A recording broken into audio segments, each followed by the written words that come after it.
What if I told you the most important decision you can make in your day is how you flush your toilet? Alright, hear me out. Unless you're Rapunzel or some medieval king who's got servants carrying around buckets for him, your toilet probably looks like this. You know, the flush has two buttons. Pretty standard, right? And if you're anything like me, every time you go to the toilet, Hello, namaste. you kind of use them interchangeably. Like, you don't really give it a thought as to what button you're pressing and for what. The small one is for number one, and the big one is for whatever other business you've got going in there. I mean, who am I to judge? But that got me thinking, does it really matter? Does it really matter if you press the big one instead of the small one when you don't have to? Spoiler alert. It matters a lot.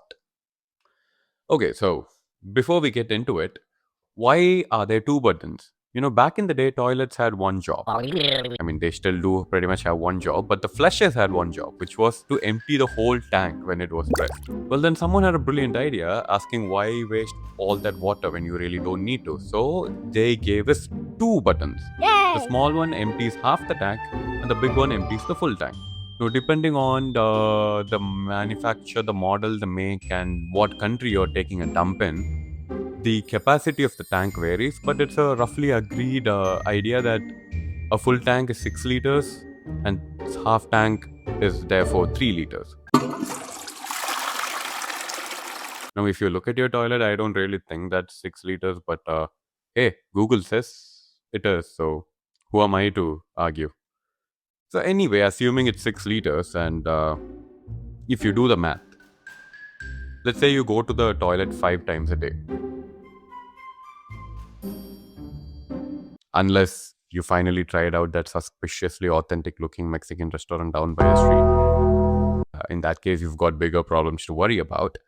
But assume you go to the toilet and flush 5 times a day like a normal human being.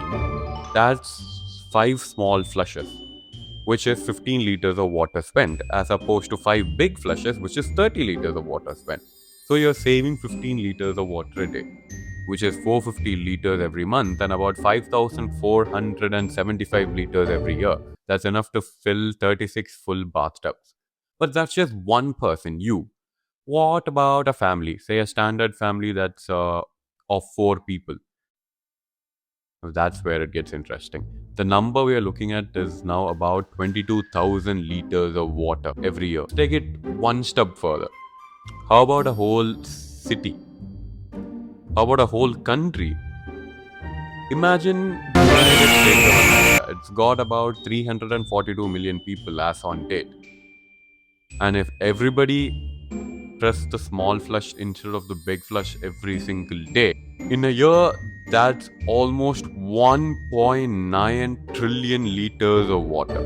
That's enough to fill about 750,000 Olympic-sized swimming pools, or that's enough drinking water for 2.1 billion people for a day. If it's still hard to picture, imagine this, a 1 liter water bottle. Now imagine 1.9 trillion of them. That's how much water you save just by pressing the right button. So the next time you go to the toilet, just think about the fact that the future existence of humanity and human civilization as a whole depends on how you flush your toilet.